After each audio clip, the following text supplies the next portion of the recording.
and welcome back to EFD, where today we'll be taking a look at some of your suggestions for the 10 worst teams to have conquered Europe's elite competition. Prepare to get angry. 10. Bayern 1975. A final remembered more for the aftermath rather than the game itself, as Leeds supporters rioted post-match and gained a 2-year ban from the European competition. The pinnacle of Leeds United's glory years was ended by Bayern Munich's side, who boasted Sepp Maier, Franz Beckenbauer and Gerd Müller in their ranks. In the final itself, Leeds had 2 penalty claims denied by the ref and a goal disallowed in the 62nd minute, before Bayern scored 2 late goals to win them the tie. But it was Bayern's domestic campaign that landed them a place on this list.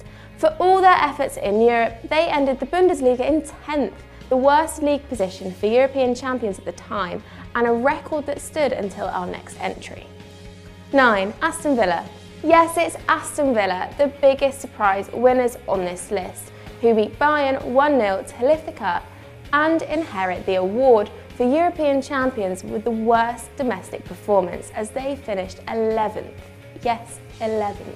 The German side were favourites to say the least, with the star forward and 2-time European Footballer of the Year Karl-Heinz Rummenigge at the helm, as they couldn't score and Villa edged them 1-0, making it 6 years in a row that an English team had won the trophy. The two sides diverged drastically as the Germans went on to win Europe's top trophy the following year, and Villa were relegated from the First Division 5 years later. 8. Inter 1965. As of 2018, Inter's 1965 European Cup was the last to be won by a team in their home stadium. This was the Nerazzurri's second successive cup win, but like many others on this 10, maybe they shouldn't have been there in the first place. In the semi-finals, the Italian side faced Liverpool. The first leg came just 3 days after they'd won the FA Cup, which they triumphed 3-1.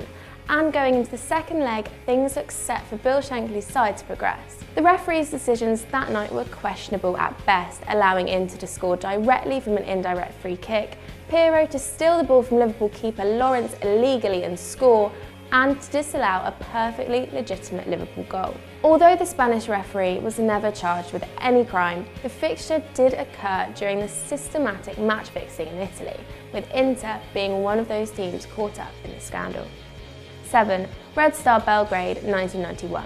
The penultimate European Cup winners before the Champions League rebrand, Red Star Belgrade managed to be the benefactors of the most boring final of all time. In an era dominated by AC Milan, who had won the previous 2 competitions, it was going to take one hell of a team to tumble the Titans. Along came Marseille, who booted the Rossoneri out their way and into the final, where they met Red Star. Knowing the challenge ahead, the Yugoslavian team headed to the stadium a week early and isolated themselves.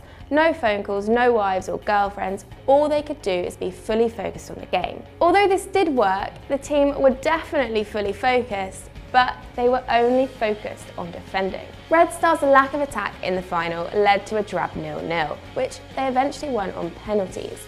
Mihajlovic recalls questioning the manager's tactics pre-game, and when asked what they were to do with possession, the response was, when you get the ball, give it back to them. Genius. 6. Dortmund 97. Zeid Radwill suggests Dortmund 1997, so blame him. The Dortmund faithful probably couldn't believe their eyes when the final whistle blew.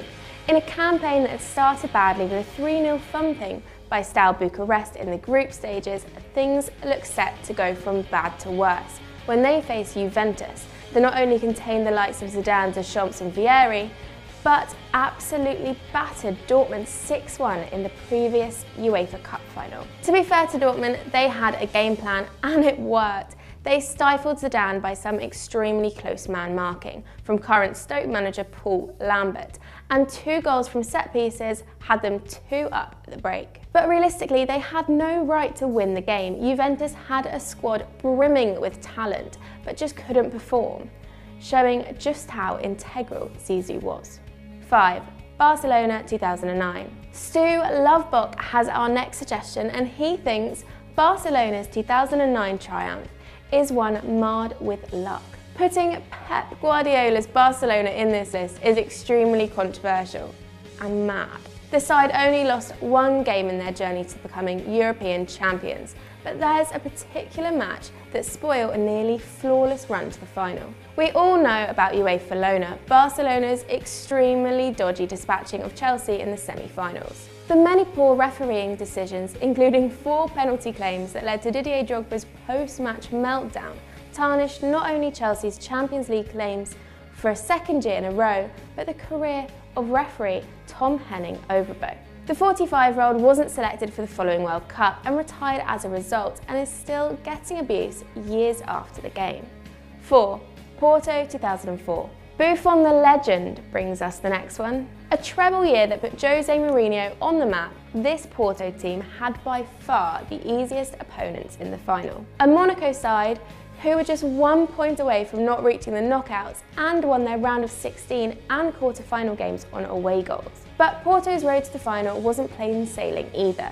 In their final round of 16 game against heavy favourites Manchester United, they needed a last-minute equaliser at Old Trafford to put them in front of the tie. This came almost immediately after Paul Scholes had a goal wrongly disallowed that would have taken the game to extra time. Mourinho's park the bus, counter-attacking, ugly football also saw them progress through to the semis in an unattractive fashion, beating a dominant Deportivo La Coruña 1-0 over 2 legs. The final against an inexperienced Monaco side was perfect for Mourinho, who dispatched his game plan to a T. But as we all know with the special one, it doesn't matter how ugly his brand of football is, as long as he wins.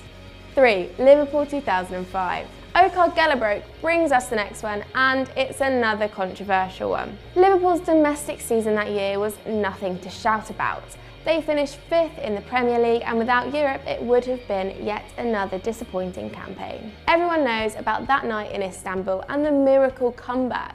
But the real miracle was getting to the final in the first place. They started their Champions League journey in the 3rd qualifying at the Arnold Schwarzenegger Stadium against Austrian side Graz AK. And no, we haven't made that up, where they went to win 2-1 on aggregate. Following that, they just scraped out of their group on goal difference ahead of Olympiacos. While runners-up Milan boasted the likes of Shevchenko, Kaká and Pirlo, to name a few, Liverpool started players like Traoré and Kewell. An uninspiring starting 11 who managed to, in just 6 minutes, change the tie, take it to penalties and win. Although this game is regarded as the most entertaining Champions League final of all time, the only reason is because of Liverpool's David and Goliath challenge. 2. Chelsea 2012. Many of you suggested this one, and we definitely see why. A team that, after using up all their luck in the knockout stages, still had 1 drop left in the final to become the first London team to lift the Big Ear trophy. Chelsea's overly defensive structure is no surprise to anyone by now, but the Blues couldn't even manage a decent defence throughout their triumph. In the knockout stages of the competition, Chelsea conceded 7 goals, whilst Bayern fought 3 of those to Real Madrid. In the game itself, the German outfit peppered the West London club with 35 shots to a measly 9, but still managed to scrape through in extra time, in which Robin had a penalty saved by Cech, whose heroics helped Chelsea win the subsequent shootout, despite Juan Mata missing the very first penalty. But after UEFA Lona and United 2008, I don't really think any of their fans care. 1. Marseille 1993. The first ever Champions League and the one and only time a French side has won Europe's top competition. With a team containing Fabien Barthez, Marcel Desailly and Didier Deschamps, they beat a Milan side who were at the peak of their powers. How could this be the worst team to win a Champions League?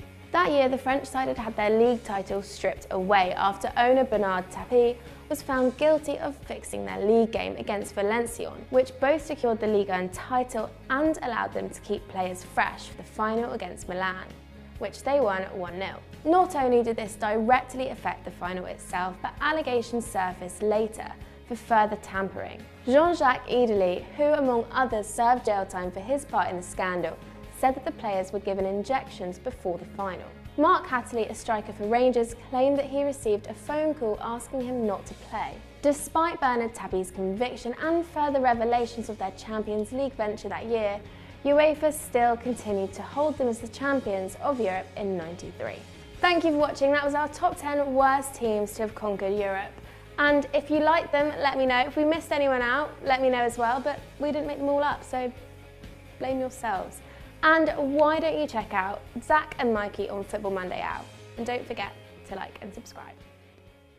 I want a yogurt.